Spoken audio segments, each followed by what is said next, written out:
Aha, tez də işlərimiz. Dadlıdır, əladır. Hələ biz orada davam edirik, kətə bişiririk. Dadlıdır. Gecə yarısına kimi pişirəcək. Necə dadlıdır? Dadlıdır, əllərdə sağda şeydir. Paxlava da yemirsən. Güya ki, mən irad bildirsəm, indən sonrası düzəldə biləcəksin. Sən irad bildirsən, heç şey görməyəcəksən. Ona görə deyirəm dadlıdır. Çarəm nədir? Bu əziyyət çəkimdir. Yalan demə. Düzdür, hər il anam desə də ki, bu il heç nə bişirməyəcək. Ancaq mən yenə də məcbur etdim. Odur ki, doğmalarımla, bacılarımla yığışıb Novruz biş-düşü etdik.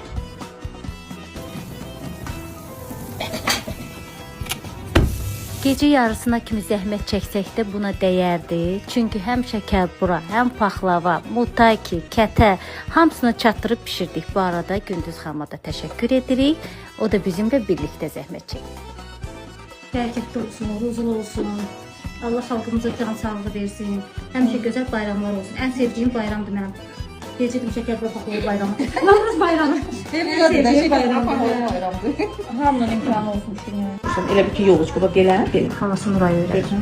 Bax, kivir, bura bax. Bax, elə bir ki, okulun verirsən, iyi dibindən götürsən. Gördünüz, elə incə gördük. Nurayı da soğaqaydı. Baxın. Vallahi, Nur qəşəngdir ha. Afərin sənə, afərin. Ne qəşəngdir Nuray. Xalayla Fikrin daha doğrusu qiymət verin Nurayı. 5. Aha, proses davam edir. Deməli, növbədə Gülcəhrə xanım öz məharətini göstərir. Başqa vaxt deyir ki, mənim qollarım işləmir, xəmir yoğurmuram. Ancaq Xəmir nə gözəl xəmir almış, görə. forslandı. Mənim anamın əlləri bir başqadır.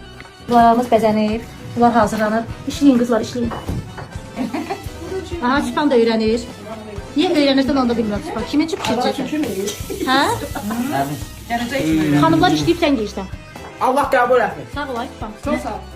Amma bu İşləyən xanımlar iftar açırlar. Nuşu canlı və salam olsun.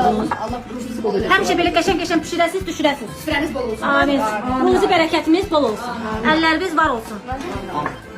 Gözəl bayramlar keçirək. Amin. Buraya sən də pişirsən. Hə, çox pişirsən. İşləməyəm, işləmən. Sən çox işləmirsən. Ən çox mən işləmişəm. Bunların adı var, mənim dadım. Əkbər də sağ olsun. Eşqin inanmayın. Biz xanımları fikirləşdik, getdik bir kebab tutduk. Sağ ol. Sağ ol.